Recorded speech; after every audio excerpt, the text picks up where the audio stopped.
ছোট বোন মা আর আমাকে বিছানায় দেখে ফেলে, তারপর বোনেকেও। আকাশীনীল টি-শার্ট পরে আমার গা ঘেঁষে দাঁড়িয়ে আছে আমার ছোট বোন কান্তা। আমি মুখ তুলে বলি, বসে আছি, বৃষ্টি দেখছি।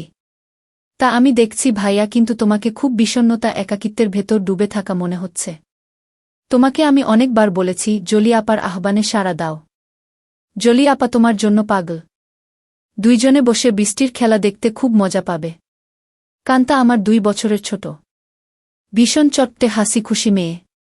পাতলা গড়নের লিকলিকে শরীর, যেমন সুন্দরী তেমন লেখাপড়াতেও খুব ভালো। আমি জীবনেও কান্তার সাথে কথায় জয়ী হতে পারি না। কান্তা কথার সাথে কথা মিলিয়ে খুব সাবলীলভাবে কাবু করে দেয়।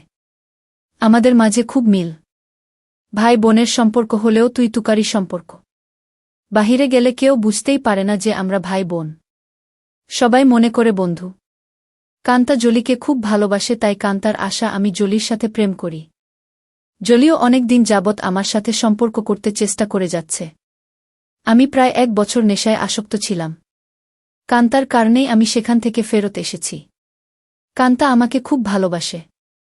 মা আমার নারী আন্দোলন করে, যা আমার পছন্দ নয়। নিজেকে প্রচার আর প্রসার করায় আম্মা খুব ভালোবাসে, তাই নিজের টাকা খরচ করে আন্দোলন করে, কিন্তু নিজের অনেক ভুল নিজেই দেখে না। সন্তানের উপর অধিকার আছে, তবে তাদের দেখার সময় উনার নাই। আমরা ভাই বোন ছোট থেকেই কেয়ার করি না আম্মাকে। আব্বা খুব ব্যস্ত ব্যবসায়ী মানুষ। তিনি আমাদেরকে টাকা দিলেই সব দায়িত্ব শেষ, এমন ধারণা পোষণ করেন। দেশ বিদেশ ঘুরে বেড়ায়। মা বাবার মধ্যে তেমন কেমিস্ট্রি আছে বলেও মনে হয় না। আমরা দুইজন নিজেদের ভুবন সাজিয়ে রেখেছি। আড্ডা মারা, বাহিরে যাওয়া, ঘুরে বেড়ানো সব আমরা একসাথেই করি। কান্তা আমার ঘাড়ে হাত রেখে বলে, ভাইয়া জলি আপা খুব ভালো মেয়ে, তোমাকে সুখী রাখবে। হ্যাঁ বলে দাও। আমি ফোন করে দেই, দেখবে এই বজ্রপাতে কাক ভেজা শরীর নিয়ে তোমার কাছে হাজির হয়ে যাবে।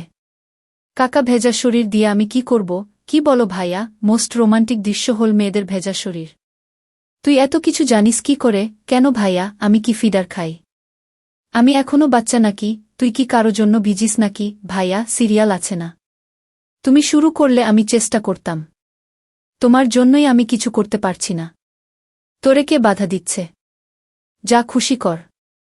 কি বলো? বিয়াদবি হয় না। দুনিয়াতে তুমি আগে আসছো, তাই তোমার আগে কিছু করতে হবে। না রে, আমার এই কমিটমেন্ট খেলা ভালো লাগে না। মা বাবার আচরণ দেখে এই খেলার প্রতি মন নেই। ভাইয়া, সেটা তাদের ব্যাপার। তাই বলে কি আমরা সেটা দেখে এখন নিজেদের কষ্ট দেব? ওদের মাঝে ভালোবাসা ছিল, আর সেটার প্রমাণ তুমি আর আমি। বাবা গরিব ছিল, তাই টাকার অভাব দূর করতেই টাকার প্রতি আগ্রহ বেশি। আম্মা আব্বার জন্য ঠিক নয়। তাই বলে কি আমরা ভুল করব? এত কিছু ভাবিস কি করে? তোর কেউ থাকলে বলো, বিয়ে দিয়ে দেই। ভাইয়া, আমি তোমার চিন্তা করি। তুমি এত হ্যান্ডসাম একজন মানুষ, আর তোমার গার্লফ্রেন্ড নাই। কি করে হয়? তোমার দিকে সব মেয়ে চেয়ে থাকে হা করে, তুমি কি জান? তাই তুই কি এই সব দেখে বেড়াস নাকি? আমি হয়তোবা দেখতে ফানি কার্টুন, তাই সবাই দেখে। না ভাইয়া, তুমি ফানি না, তুমি তাদের কাছে হানি। ওরা তোমায় দেখে দেখে গিলে খায়। যা কি বলছিস? ভাইয়া, তুমি আসিলেই খুব হ্যান্ডসাম, কিন্তু সেই ফিগারটাকে কাজে লাগাচ্ছ না। ইচ্ছা করলে অনেক মজা করতে পারো। কি করে? একটু এফোর্ট দাও, দেখবে প্রতিদিন তুমি বেড ডেটিং করতে পারবে। তুই কি করছিস নাকি এসব? আমি কোথায় পাব? কেউ আমাকে পছন্দই করে না। সব সময় তোমার সাথেই থাকি। অপরিচিত সবাই মনে করে তুমি আমার বয়ফ্রেন্ড। ভাই বোন হলেও তো আমরা ফ্রেন্ডের মতোই চলি। ফ্রেন্ডের মতো, কিন্তু বয়ফ্রেন্ড না ভাইয়া। তবে তুমি আমার ভাইয়া না হলে জোর করে হলেও তোমাকে বয়ফ্রেন্ড বানিয়ে নিতাম। যে কোনো মেয়ে তোমার জন্য পাগল হবে ভাইয়া, বলে আমার পেছন থেকে আমার গলা পেঁচিয়ে ধরে। আমি বাধা না দিয়ে বসে থাকি। আর কান্তা আমার বুকে হাত বুলিয়ে দিয়ে বলছে, জলি আপা তোমার এই সুটাম দেহের পাগল ভাইয়া। হাত বাড়িয়ে দাও, এনজয় করো। কান্তার হাত যেন থামছেই না। আমার শরীরে তৈরি হচ্ছে এক ধরনের কেমিস্ট্রি। চোখ বন্ধ হয়ে আসছে আরামে। আমি হাত ধরে ছাড়ানোর চেষ্টা করে বলি, কিরে তোর কি হয়েছে? তুই কি জলি হয়ে গেছিস নাকি? যেভাবে হাত দিচ্ছিস যেন তুই নিজেই জলি। কেন ভাইয়া, আমাকে কি জলি আপা মনে হচ্ছে? আমি তো জলি আপারও মতো না। কে বলছে তুই অনেক সুন্দরী? কে আছে তোর মতো এত সুন্দর? আমি যদি তোমার বোন না হতাম তুমি কি আমার সাথে প্রেম করতে? অবশ্যই করতাম। তোর মতো রূপবতী রাজকন্যা পাওয়া ভাগ্যের ব্যাপারও। কান্তা চট করে আমার সামনে এসে বসে আমার দুই পায়ের ফাঁকে আমার দিকে চেয়ে থেকে বলে, ধন্যবাদ ভাইয়া, তোমার কাছ থেকে কমপ্লিমেন্ট পেয়ে আমি অনেক খুশি। You deserve a kiss from me. বলেই দিয়ে দেয় আমি কিছু বোঝার আগেই। কি করছিস কান্তা? কেন ভাইয়া ভালো লাগেনি? ভাই বোনে লিপ টু লিপ দেয় নাকি? কুইক হয়। নো প্রবলেম ভাইয়া।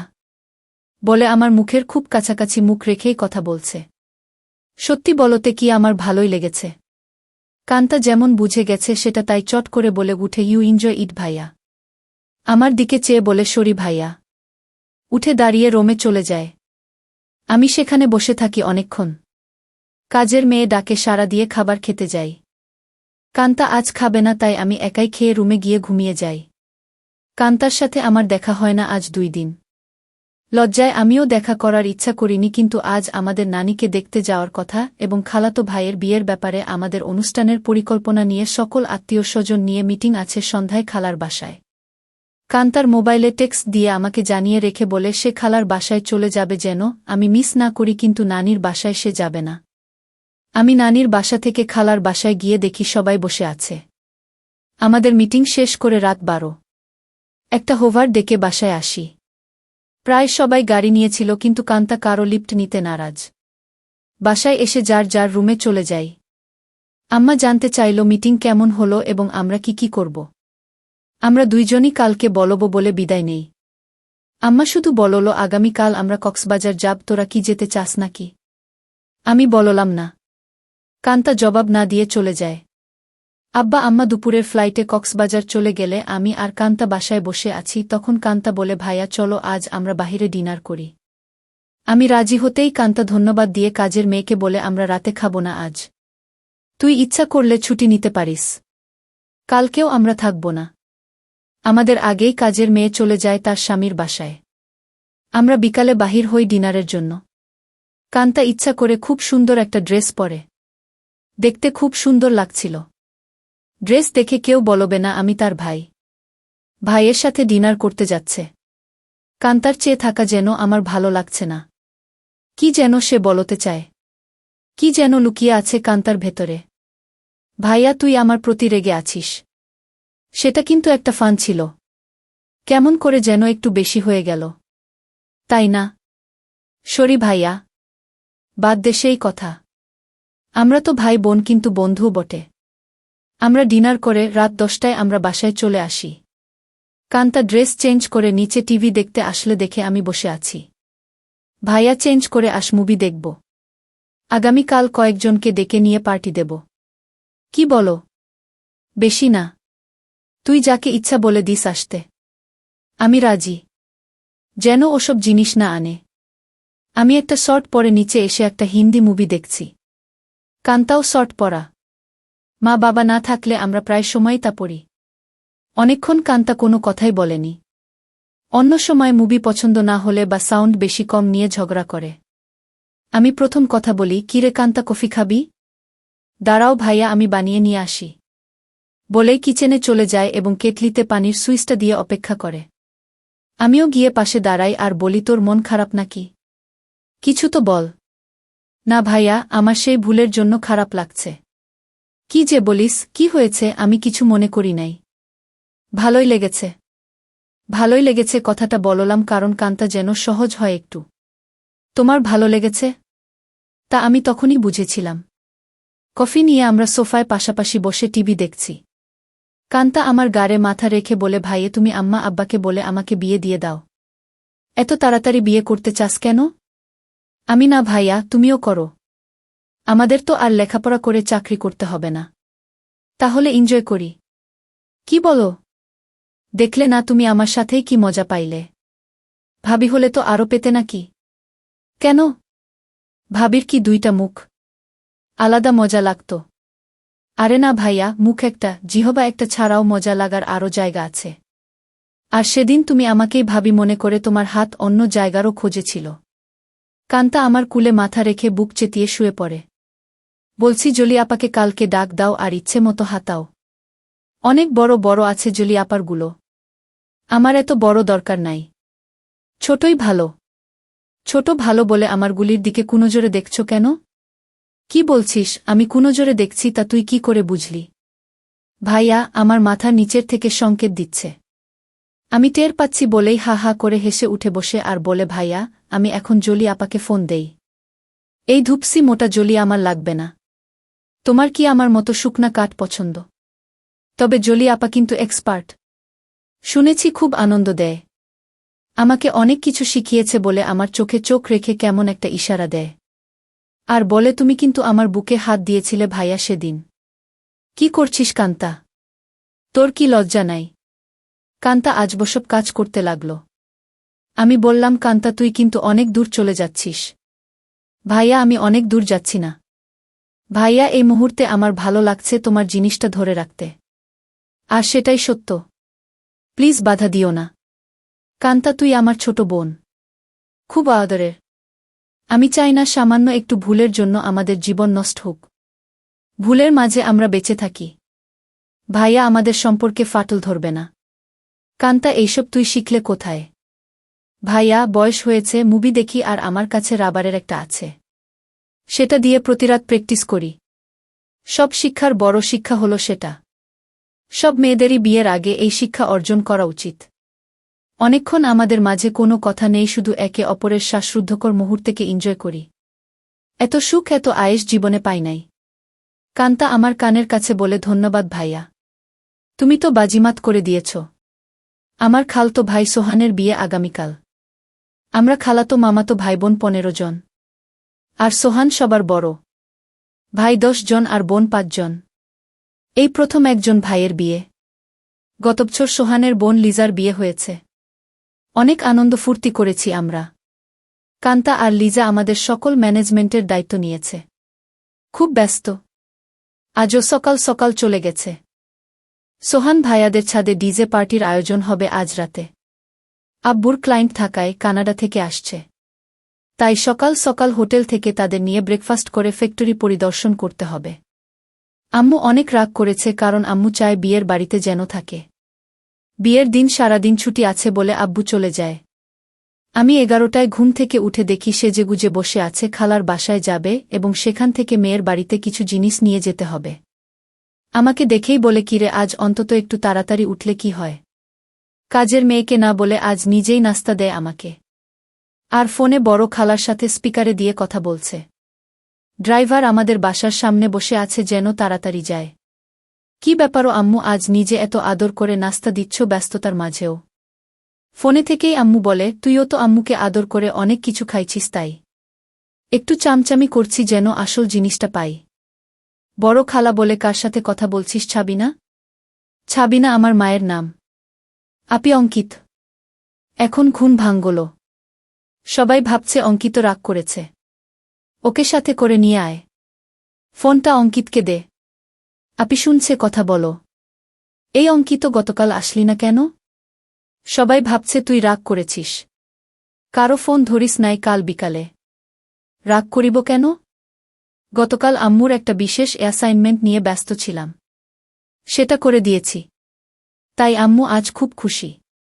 2টার আগেই চলে যাব খালা। আমার নাস্তা শেষ হতেই আম্মু এসে বলে, এই অঙ্কিত, আমরা আবার কখন করব সেটা ভেবেছিস? এত ব্যস্ত হচ্ছ কেন? এই 3 দিন আমরা খুব ব্যস্ত থাকব। ওমা 3 দিন?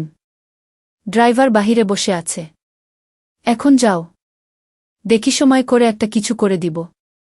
কাজের মেয়েকে 3 দিন ছুটি দিয়ে আম্মু বলে, যা তোর স্বামীর সাথে এনজয় কর। 2000 টাকাও হাতে দেয়। শান্তা নামের কাজের মেয়েটা আমাদের পরিবারের খুব ভালো সম্পর্ক। আমরা সবাই নিজের মতোই ভালোবাসি। শান্তা বলে, আমি আগামীকাল বড় খালার বাসায় যাব, কথা হয়েছে। আমি খালাকে বলেছি কাজে সহায়তার জন্য। তাহলে তো খুব ভালো। আমাকে না জানিয়ে তোরা সব ঠিক করে ফেলেছিস। খালা আমাকে চিঠি দিয়ে দাওয়াত দিয়েছে। অনেক কাজ আছে না? সোহান ভাইয়া অনেক ভালো মানুষ, তাই উনার বিয়েতে সাহায্য করতেই হবে। ঠিক আছে, যা। বাহিরের ড্রাইভারকে গিয়ে বলো আমার 5 মিনিট লাগবে। তুইও দাঁড়িয়ে থাক। তোকে নামিয়ে দিব। আমাকে আম্মু বলে অঙ্কিত একটু উপরে আয় তো তাড়াতাড়ি বলে সিঁড়ি দিয়ে চলে যায়। আমি উপরে যেতেই আমার বলে অঙ্কিত যেতে মন চাইছে না। তোর সাথে এনজয় করতে মন চাইছে। এখন যাও, কথা দিলাম আজ সন্ধ্যায় কিছু একটা করে দিব। সত্যি দিবে তো নাকি জোয়ান মায়াদের পেয়ে আমাকে ভুলে যাবি? আমার শিরায় শিরায় আগুন জ্বলছে। কথা দিলাম ডার্লিং। আজ অনেক দিন পর আমার শখের বাইকটা বাহির করে ঠিক সময় খালার বাসায় পৌঁছে যাই। বাড়িটা খুব সুন্দর করে সাজিয়েছে। গুলশানে এমন 3 তালা বাড়ি আর সামনে পেছনে বাগানওয়ালা বাড়ি খুব কম। এক পাশে বাবুর্চিখানা বানিয়েছে। সেখানে মিতু আপা দায়িত্বে। যার যা দরকার মিতু আপা অর্ডার করে। আমাকে দেখেই বলে এনিথিং স্পেশাল লাগবে? না আপু, সবার স্পেশাল থেকে একটু একটু করে চেকে নিলেই আমার হবে। ভেতরে ঢুকেই কান্তার সাথে দেখা। ভাইয়া এসেছিস? চল উপরে যাবি ছাদে। আয়োজন কেমন হয়েছে দেখবি। বলে টেনে উপরে নিয়ে যায়। সাথে সাথে অনেকেই যায়। খুব সুন্দর হয়েছে। পার্টি কখন শুরু হবে? 6টায় সময় 12টায় শেষ। কান্তা সবাইকে বলে এই তোরা সবাই নিচে যা। খাবারের কি খবর দেখ। আমি ভাইয়ার সাথে একটা সিক্রেট কথা বলে আসছি। নিশা রাগ করে বলে এক বাসায় থাকো। সিক্রেট কথা বাসায় বলে আসতে পারো না। যা পাকনামি করবি না। যখন আসছি ভাইয়া ঘুমাচ্ছিল। এই সিক্রেট কথাটা না বললে কাজে মন দিতে পারছি না। কান্তা আমাকে এক কোণায় নিয়ে বলে কি খবর মাই হিরু? রাতে টায়ার্ড ছিলে তাই বলে কি দরজা বন্ধ করে ঘুমিয়েছিলে? সকাল থেকে ছটপট করেছি। জানি তুই ডিস্টার্ব করবি তাই বন্ধ করে দিয়েছিলাম ভালো ঘুমের জন্য। ভাইয়া আমরা এক বোতল শরাব নিয়ে আসছি। রাতে খাবো। খাবি নাকি? দেখা যাক। কান্তা মুচকি হাসি দিয়ে চলে যায়। জমে উঠেছে আমাদের ডিজে পার্টি। সোহানের চোখে মুখে আনন্দ। 3 বছরের প্রেমিকা তিন্নি বউ হয়ে ঘরে আসছে। মা বাবা ভাইবোন বন্ধুবান্ধব মিলিয়ে প্রায় 15 জন মানুষ ছাদে। খাচ্ছে, গল্প করছে, মিউজিক শুনছে, ড্যান্স করছে। আমার কাছে এই সব আনন্দ খুব বাড়াবাড়ি মনে হচ্ছে। অয়থা টাকা পয়সা নষ্ট। দেশে অনেক গরিব আছে। সেই দিকে খেয়াল রাখা উচিত আমাদের। আমি কথা প্রসঙ্গে সোহান ভাইয়ার সাথে শেয়ার করি। সোহান ভাইয়া উঠে দাঁড়িয়ে মাইকের কাছে চলে যায় এবং মাইক হাতে নিয়ে বলে, লেডিস অ্যান্ড জেন্টস, আমার ছোট ভাই অঙ্কিত এইমাত্র আমাকে বলল ওর কাছে এই পার্টি খুব বাড়াবাড়ি মনে হচ্ছে। অয়থা আমরা টাকা পয়সা খরচ করছি। অঙ্কিতের কথাটা আমার ভালো লেগেছে। আমি আমার ব্যক্তিগত ফান্ড থেকে 5 লক্ষ টাকা আমার খালা ছাবিনার মাধ্যমে গরিব অসহায় মহিলাদের সাহায্য করব। সবাই হাত তালি দিয়ে সোহান ভাইয়ার চেয়ে আমাকেই বেশি ধন্যবাদ জানায়। আম্মু আমার কাছে এসে বলে অনেক খুশি হয়েছি। আরও বেশ কয়েকজন এই ফান্ডে দান করেন। প্রায় 30 লক্ষ টাকার প্রমিস হয়। আম্মু মাইকে গিয়ে সবাইকে ধন্যবাদ জানিয়ে বলে কি করে সঠিকভাবে এই ফান্ড ভালো কাজে ব্যবহার হয় সেই জন্য অঙ্কিত সোহান আমার সাথে কাজ করবে। সোহান ভাইয়া আমাকেই দায়িত্ব দিয়ে দেয় যেন আম্মুর সাথে কাজটা সঠিকভাবে করি। আম্মু আবার আমার কাছে এসে বলে আর দেরি সহ্য হচ্ছে না। আম্মু পাগল নাকি তুমি? কান্তা আমাদের পাশে এসেই বলে কি খবর ভাইয়া? আম্মুর নতুন পার্টনার হয়ে গেলে। আমি কান্তাকে বলি তুই ইচ্ছা করলে আমাদের পার্টনার হতে পারিস। বিনিময়ে কিছু দিতে হবে নাকি? আমাকে কিছু দিয়ে দিস হয়ে যাবে। এই কথাই তো আম্মু বলছিল আর তুই চলে আসলি। দিয়ে দিব, নিয়ে যেও, পার্টনার হতে চাই বলে চলে গেল। আম্মু আবার বলে এই অঙ্কিত কিছু বলো না। আমার এখন চাই। এখন কোথায় কি করে হবে? শত শত মানুষ। আমি জানি না, তুই একটা কিছু কর। নয়তো সবার সামনে খুলে ধরব কিন্তু। আম্মু কথা শেষ করতে না করতেই ফোন বেজে উঠে। আম্মুর খুব ঘনিষ্ঠ বান্ধবীর স্বামী কার অ্যাক্সিডেন্ট করেছে। আম্মুর সাহায্য চায়। আম্মুর পরিচিত হাসপাতালে আছে। ওদের অবস্থা তেমন ভালো না। আম্মু সবার কাছে বলে কিছুক্ষণের জন্য যেতে চায়। সাথে আমাকেও নিয়ে যেতে চায়। সবাই তাড়াতাড়ি চলে আসার কথা বলে দেয়। কান্তা আমার পাশে এসে বলে ভাইয়া, কি খবর আম্মু? দেখি তোমাকে ছাড়া এখন চোখে পথ দেখে না। কি ব্যাপার? আম্মু কান্তাকে বলে তুই যদি যেতে চাস চল আমাদের সাথে। না আম্মু, তোমাদের ডিস্টার্ব হবে আমি গেলে। আমি এখানেই আছি। সোহান ভাইয়ার ড্রাইভার আমাদের নামিয়ে দেয় হাসপাতালে। আম্মু ডাক্তারের সাথে দেখা করে বলে উনি আমার রোগী। আপনারা চিকিৎসা করুন। টাকা পয়সা আমি দেখব। আম্মুর বান্ধবী শিলাকে সান্ত্বনা দিয়ে বলে চিন্তা করিস না। ঠিক হয়ে যাবে। তোরা কোনো টাকা দিস না। আমি পরে এসে সব ঠিক করব। তোর কাছে টাকা না থাকলে বলিস। সোহানের বিয়ে বাসায় বহু মেহমান আমার জন্য অপেক্ষা করছে। আমি এখন যাই। আমরা একটা ট্যাক্সি করে সোজা আমাদের বাসায় চলে আসি। আমার রুমে ঢুকে আম্মু বিছানায় গিয়ে আমাকে বলে, কই তুই আয়। আমাদের হাতে সময় নাই। মাত্র 1 ঘন্টা সময়।